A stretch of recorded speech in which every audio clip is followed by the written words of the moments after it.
Morning, my name's Andy, I'm from Dremel UK. You join us here at our first live stream that will be with our maker Mark Peach. I'll introduce you in a moment. Just to let you know, on the day we've got 3 different workshops, one with Mark from Peachtree Crafting, one with Kez from Spirit and Bear, and later on one with Kenny from Kenny Cosplay. You'll be learning lots of new skills and how some of our makers get through their projects and how they create some really cool stuff. So, you know, after each live stream, we will be doing some workshops with them, and myself, Daisy, and one of our trainers, Dan Parks, will be judging them to see who is the winner of the make-off today. So let me introduce Mark for your first workshop. Mark, please take it away. Thanks, Andy. Good morning, my name is Mark Peach and I'm from Peachtree Crafting, and I'm going to be showing you how to make one of these stitched hearts today. So we're going to be using a wooden board, which is just pine, but you can use other types of board. And we're going to be first scorching it in a technique called Sushi Ban. Apologies if I've pronounced that incorrectly, which is basically you burn the wood and it seals it. It brings out the oils in the wood and creates a seal for it. It also gives it a lovely bit of texture when you've done that. So that's the first step of what we're going to do. So give me a moment. When you're doing this at home, or you need to be doing this outside, we're under some controlled conditions here. And I'm not going to be fully doing it because it will be creating a flame and some smoke.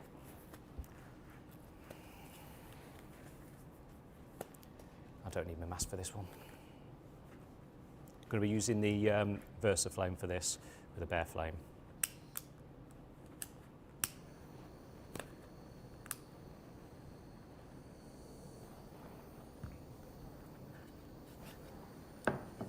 The best angle for this. There we go. So I start from the bottom and work up because the heat travels upwards, and take it nice and slow.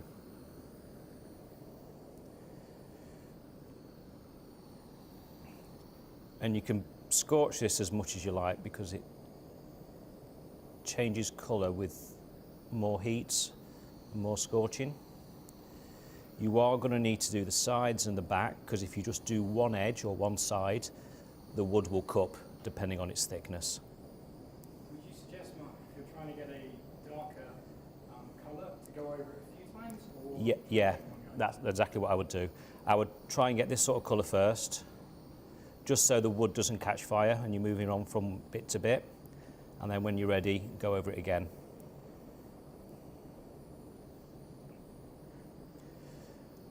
I quite often have a damp tea towel, bucket of water, anything like that, just to be prepared if something does go wrong with it.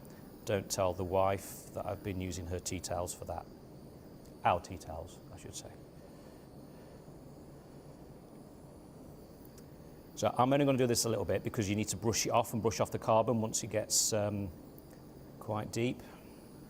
So I'll get this bit done and then we'll just talk through the brushing process. When you're brushing, you are going to need to wear a mask because you don't want to breathe that stuff in. So let's get this corner at least quite deeply done. Silly question, Mark, but why would you brush off the carbon? That's what creates the texture. So at the minute the carbon's stuck to the wood, as it were, and so it's still going to be quite smooth and flat. When you brush it off, it's going to get rid of it, create some texture. And also, when you come to finishing later, add in some oil or even paint, because you can paint it if you need to. It's not going to interfere with that. Right, so I'm going to stop that there. Put this on.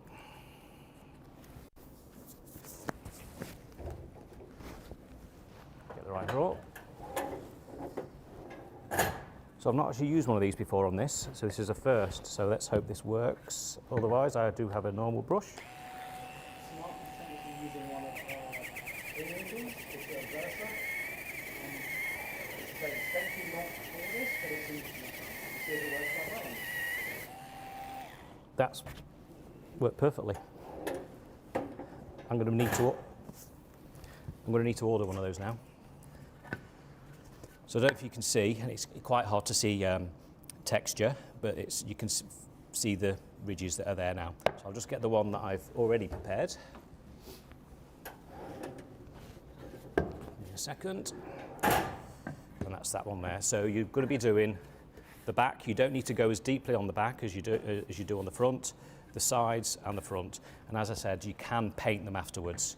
A normal acrylic paint or even spray can paint will work on getting some colour on that. I just tend to use standard wood with that. Next we're going to move on to the heart.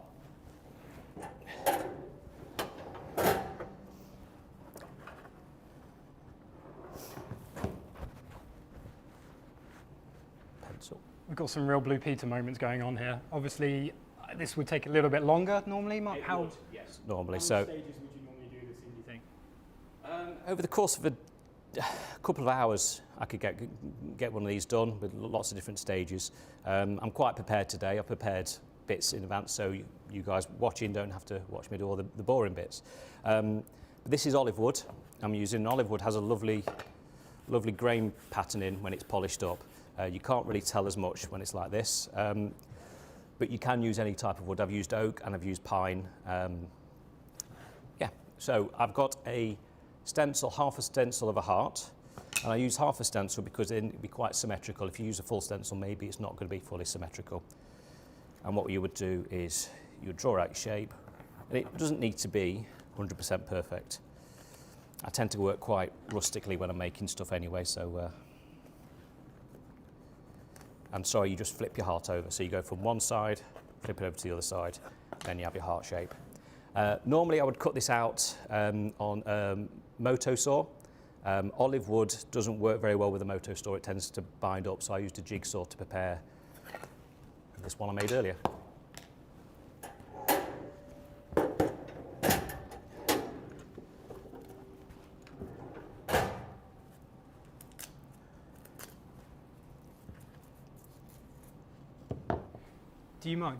Can you use any kind of wood for this, or why did you choose olive wood out of interest? I chose olive wood because I just like the colour of it and the texture of it, and I'm not sure if you can see, but it's got some lovely grain, some lovely swirls in that, especially when it's oiled up.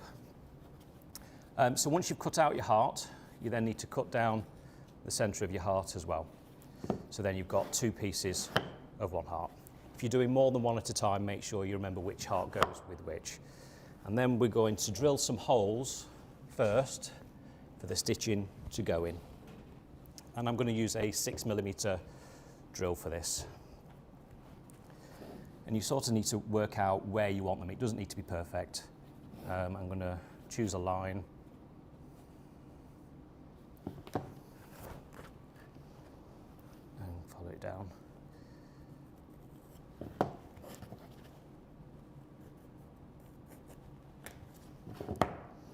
And then you want them sort of opposite each other. Like that. I'm doing 8 holes, 4 on each side. What are the holes for, Mark, just before you drill them? So I'm using leather to stitch them together. I have used copper wire, twine. Depending on what type of wood I'm using, I use different types of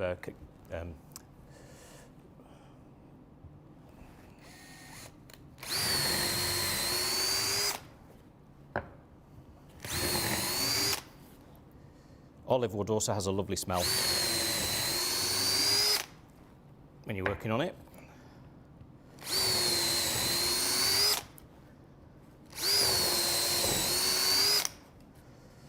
Get these done. I do the holes first because when you've started carving the heart, it's not going to be as flat. So I'll do the holes first to make sure that your drill bit's not sliding around.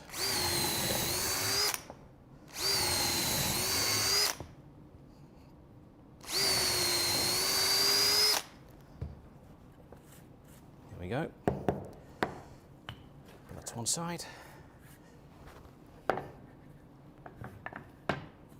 Okay.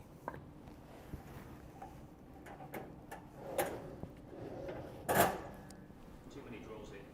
When you first did this, Mark, how many times did you have to do it to make it perfect, or did you get it done first time with lots of planning, or just? Because it's quite a rustic looking thing anyway, it's never good. I don't make things that look perfect, unfortunately. I'm quite rustic maker.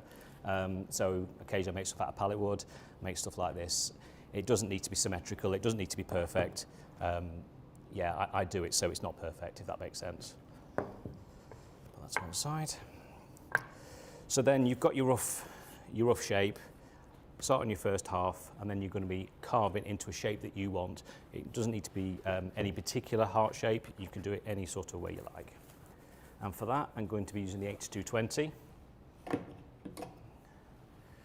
with a Dremel Max carving bit. And again, I'm going to need PPE for this, so give me a second.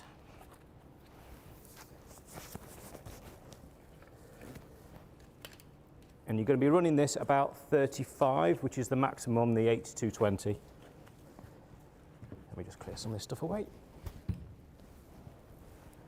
This is going to make a mess, so make sure you're working in an area that you can clean up. Start it off slow.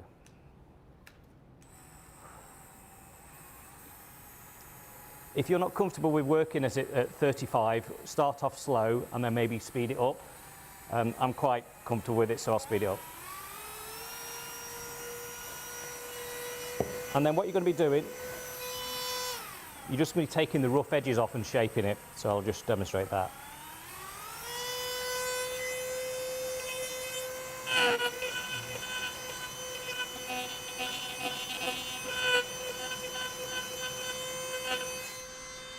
So it's important, as Mark says, that you don't have to be an expert to do this. You can always go over it a couple of times. Nothing has to be perfect. I think what a lot of people make the mistake of is they feel it must be perfect straight away. That doesn't need to be the case. You can always go over it again, or maybe have some spare material lying around.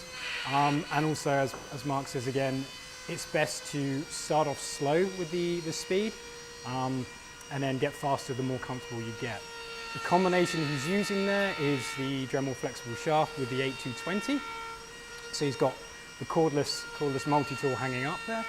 The great thing about the flexible shaft is that you get a real detailing tool, but you don't lose the power of the 8-220 at all. And you can use it on many of our different multi-tools. As I say, the great thing is that you don't get a loss in power transfer. So if you need detailing, but you want power, the flexible shaft is a great attachment to use.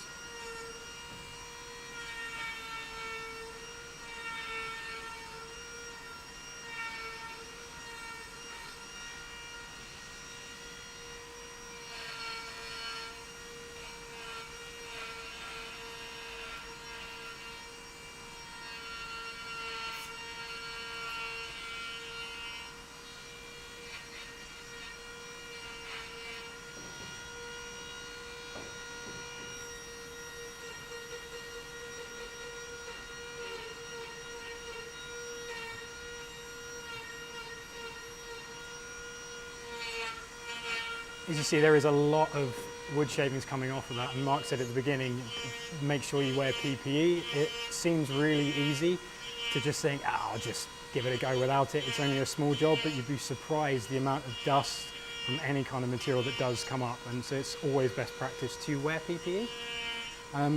We'd like to know as well that if anyone has any questions, please feel free to ask us. You can either ask me, or see, I can field them to Mark as well. And I can see we do have a question come in already. Could you use any Dremel multi-tool, or would you need the 8-220 to do this sort of work, Mark? You can use any multi-tool. I prefer the 8-220 because there's no cord, and I can put it anywhere in my workshop I need to. That's the reason I use that. So all I've done is done a really rough shape, and I'm not going to go too far for this demonstration. But what I would do is I'll pair them together quite often, so at least they look like they match with each other as they do. So as you can see on this bit, I need to just go that, take the end off that a little bit. I refer to, bear in mind, remember that's a very spinny, sharp blade, so you need to keep it away from your fingers as much as possible. I do tend to do that, but I'm quite comfortable with using it, and I know where my thumb is all the time. So if you're not comfortable doing that, don't do it. I refer to it as it's like peeling a potato. So I'm doing that sort of motion just to keep it controlled. This way you're going against the spin of the blade, so you're sort of pulling towards you. If you go that way, you're going with the blade and it can have it of going running away with you. So just be careful when using that. So I'm just going to take the point off that, and then we'll get to the next point, which is sanding. Goggles again. The bit that Mark is using is one of our new Dremel Max bits. They can be distinguished by the fact that they are gold and obviously rather fancy. They're harder wearing than our normal cutting bits. I believe that one is either a 115DM or a 117DM. I can't remember off the top of my head. But if you go onto the website and type in Dremel Max accessory, you'll find them. The bit itself is a cutting and carving bit. So as you see, Mark is using it on wood, but you can use them on some other materials as well. We do have material lists for each accessory, but what you can sometimes find is some accessories do work well on other materials. For example, our sanding bands work really well for helping sharpen metal, but as you probably know, usually use them for wood. I think that answers the question on what bit is being used. Mark, are you going to use any sanding bands at some point? That's what I'm going to next. About to change over now from the carving bit over onto the sanding band. And I'm using the rough grit first.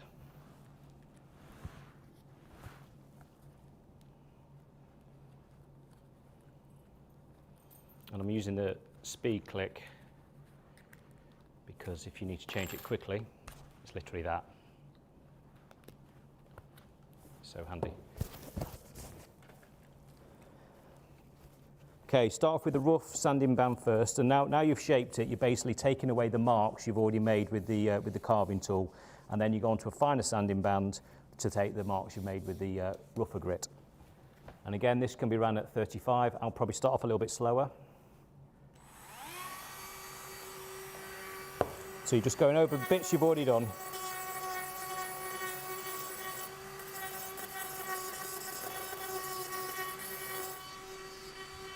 Mark using the sanding band there, they come in two different grits that we do. You would use one for starting off with sanding and one for finishing.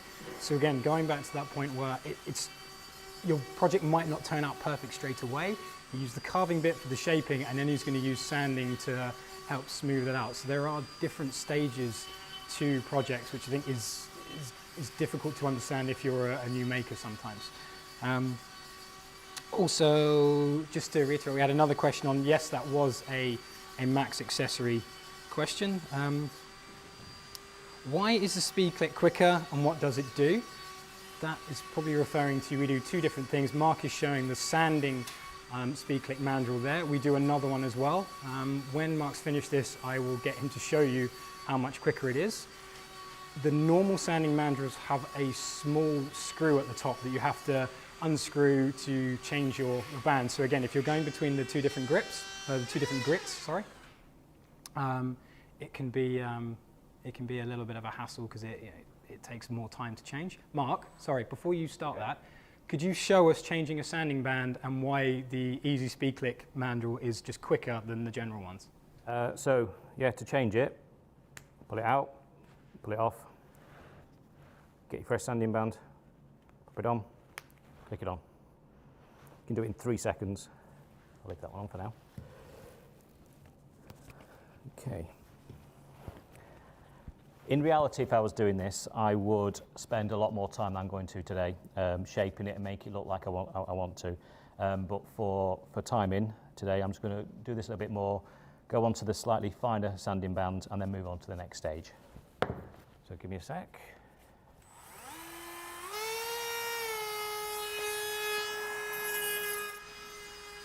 So again, if you are swapping between the different grits, the easy speed click mandrel is just so much easier to use. It's less time, it's less fiddly.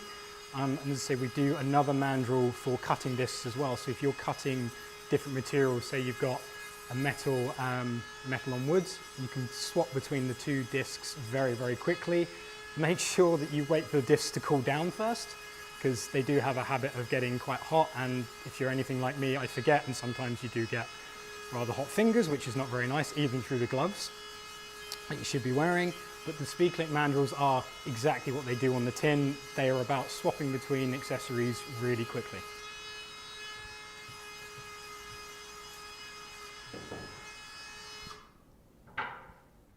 Swap that over. Now I'm going on to the finer sanding grit. So now what I'm going to be doing is removing the lines. I'm not sure if you can see it on the camera. As I've been sanding, it's created marks and lines in the wood. So each finer grit you go to removes the previous set of lines. And also, I'm now going to start going with the grain where I can. So the grain will also start hiding some of the lines that the sanding bands will make.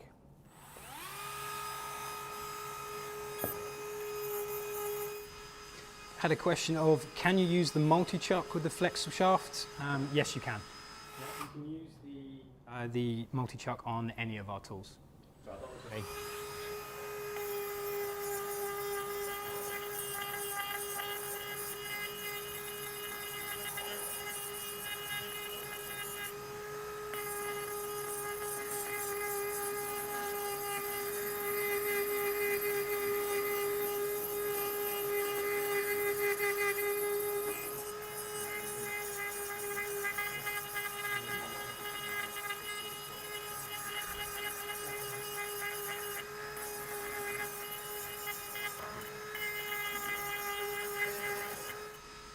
Just had a question of what's the runtime on a fully charged battery?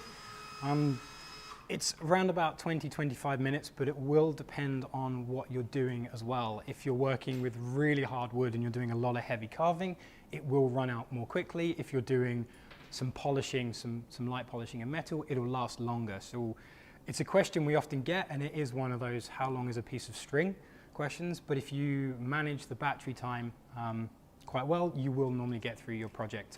Or you might need to plan in that, okay, it might take me a little bit longer, I might have to wait for the battery to recharge. But we use lithium ion technology in the battery, so it doesn't matter if you run the battery all the way down or if you put it on charge for 5 minutes or an hour, it's not going to damage the battery at all. I tend to keep one on charge and one using one all the time. So if I have a break in a project, I'll just swap them over. So there's always one on charge and one in the Dremel. I've just swapped over to, remind me what these are called, Andy? Abrasive buffs. Abrasive buff, just to give it another going over. I think there's 3 different grits of those, from a really rough one to quite fine. This is the medium, I believe. I'm glad you didn't ask me the grit there, Mark, because I can't quite remember. I can't remember either off the top of my head.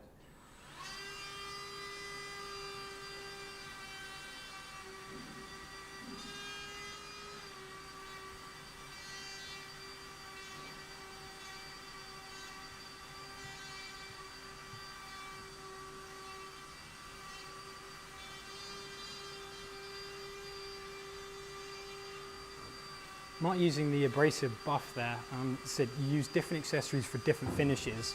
Some accessories you need to be more careful with. We do have speed guides on the website, and when you buy a tool kit, there is an accessory guide in there. Just note what they do, because if some accessories, if you whack them up to high speed, they don't like it and they won't last as long. So sometimes, again, it's worth looking into the speeds that you should be using on certain materials, and you will find you'll get longer lasting accessories, and you can manage them a bit better.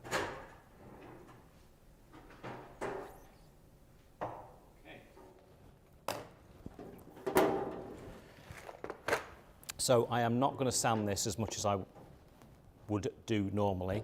Nobody wants to see me sanding for 2 hours. It won't take 2 hours, but the more you sand it, the more of a polished look you'll get at the end. And quite often you might want to go on with a bit of hand sand into some of the really high grits if you want a really good finish.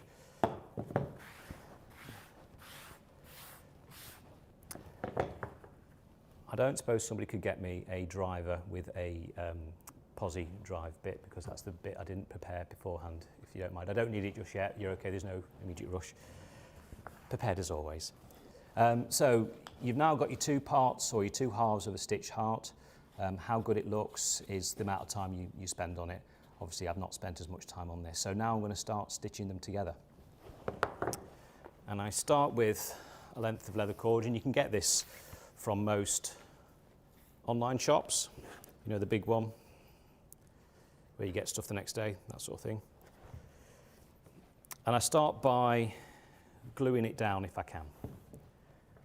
Thank you. Do we have the driver as well?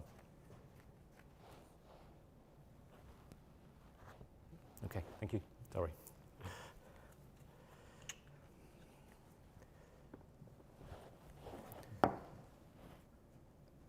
Now, I'm using a bit of super glue and what's called activator to instantly set the super glue. It doesn't always work on olive wood, so I'm just going to give it a go. If not, I'll wing it. Put your glue on. Would you always use the activator, Mark? And why does it work on some materials and not? And I realise that's probably a chemistry question.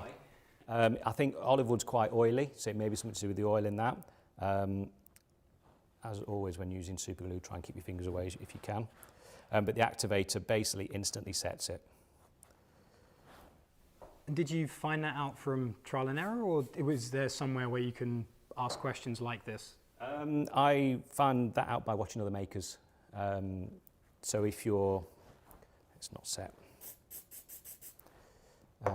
it's really just for speed. Super glue sets fast anyway, but if you can't afford to wait the 10 seconds and you only want to wait two seconds, then it's handy. Yeah, that's not worked. It works on pine and it works on oak. Thought I'd give it a go anyway. So instead, I will do that in a moment. Watch my gloves stick to this now. So now you're just going to stitch it together.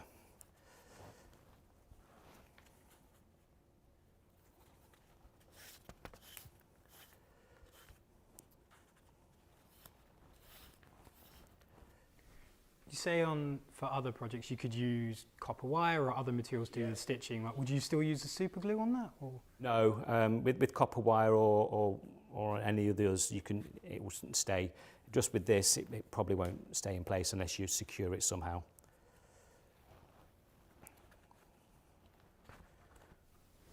Normally do this a lot slower. You look like you're trying to do your shoes. Is this? It feels like that, to be honest, Andy.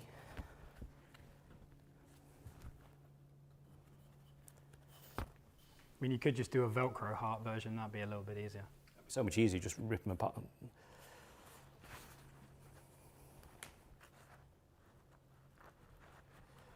The diameter of your hole will depend on the diameter or the width of your material you're using to stitch it. So this is 5mm leather cord, so I'm doing slightly larger hole at 6mm, just for ease of threading it through. And one thing that I haven't done, which I set myself to remember to do, because I forgot that on this one as well, is to finish the insides of the art. So put some oil or some wax on it. But it's a bit late for that now because I've started. When you're normally doing a project, Mark, would you have the steps written out? I mean, personally, I forget to do stages all the time and keep a piece of paper with a list next to me. So I work in two different ways. One way I work is I'll think of something for months and months and months, and I'll sleep on it, I'll think about it, I'll wake up in the middle of the night, so I don't need to write it down because I've already made the project so many times in my head. The other way is, so no, in answer to your question, I don't write down steps. The other way is I'll just come up with an idea and then I'll just make it there and then. And I had some scissors somewhere. There we go.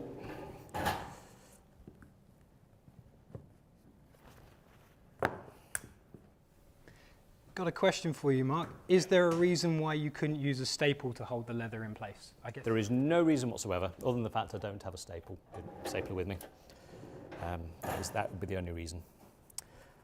Okay, so we've got the stitched hearts. Normally I would use some little screws, secure it in place with some O-rings or washers just to hold them in place so they don't come apart over time. I'm not going to do that right now. So now we need to decide where it's going on here. Quite often when I make these, I also add a border, or it's going to have a plaque for somebody's name because they bought it as a present for somebody. This occasion, it's just going straight in the centre, just like that. So we need to decide whereabouts we're going. And we're going to go there and there, there and there. Just made a couple of holes. Actually, no, let's do them lower down.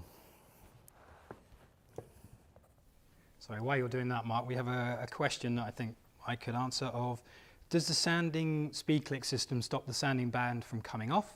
I have an old rubber bung system and get a little frustrated by this. If you're finding that the sanding bands are pinging off across the room, and it's not totally uncommon, I have had it on myself, the system is probably more secure than the older system, but what you might find is if you don't put as much pressure on it and make the speed come down a little bit, that will help stop the sanding bands ping off. It's normally putting too much pressure while sanding that it does fly across the room sometimes. And also letting it get too hot if you've been using it a while, but it's mostly the pressure. Could demonstrate if you want. So I'm just going to drill in from this side just to make the holes, so I know which way I'm going. Normally I pre-drill to prevent the wood from cracking.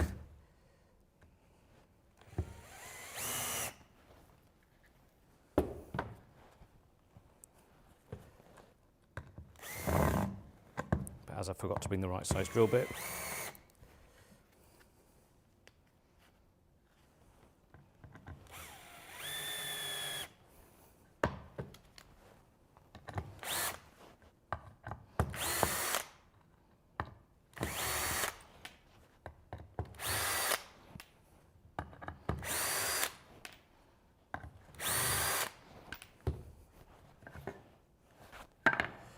Okay, that's just so I know where I'm placing the screws, so they come out the right way.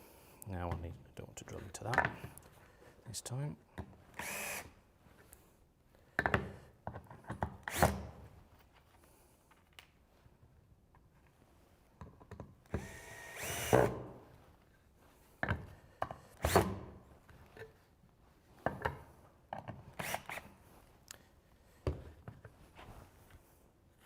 This is fiddly. Gloves. As you can see, it makes a mess as well.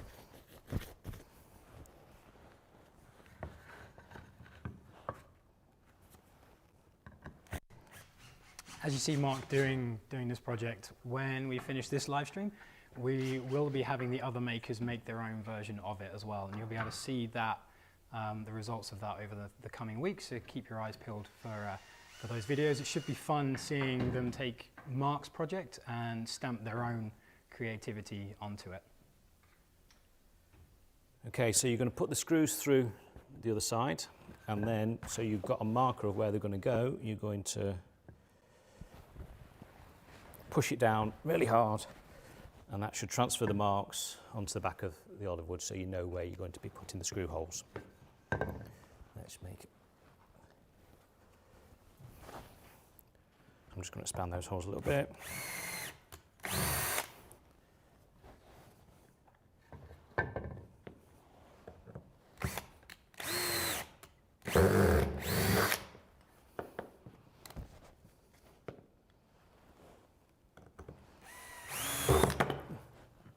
Don't mind me.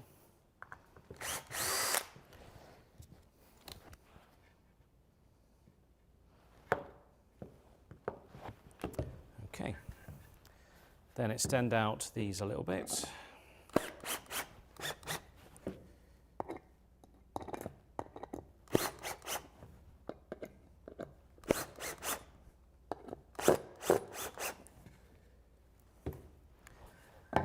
And then I use pieces of copper pipe. I think it's 12mm pipe this, just cut down into a length you want and you need, just as a spacer between the backer board and the heart. Again, just to give it a little bit more depth, and need to make those through a little bit longer. Now this really is the fiddly bit, because you need to put the heart on and drill it into place at the same time. So if this is fiddly, is this the time I tell you you've got about 5 minutes? Brill, 5 minutes, yeah, I can slow down.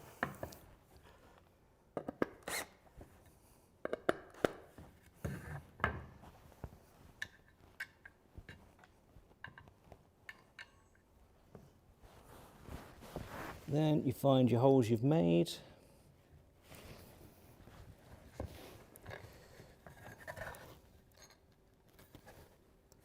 Like that, turn it over.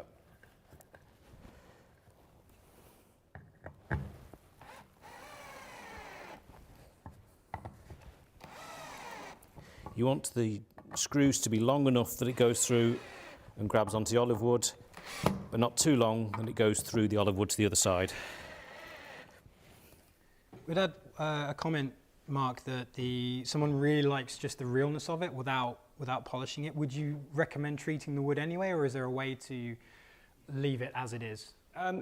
If it's staying inside and you like the realness of the wood, yeah, by all means. If it's not going to be, it's not going to expand. Nothing's going to happen to it if you don't. But it will. The colour will change over time anyway. I have never tried doing it that way. Other Danish cookies are available. This is just some wax oil treatment. I either use mineral oil or a bit of wax oil. Keep the rag in there as well. Now this is not as polished as it would normally be, but as soon as you add on some finish, it really changes the colour of the wood. And you can see the grain start to pop out. I would also advise, when you get to the final stages of sanding something, to dampen the wood before you move on to the next grit, I should say, because it raises the grain slightly. So then when you actually finally finish and put your final finish on, it's nice and smooth, depending on how finely you do it. And I'm not going to fully finish that because I've got this fully finished one here. I'm just going to add a bit more finish onto that. This also smells really nice as well. Don't sniff wax.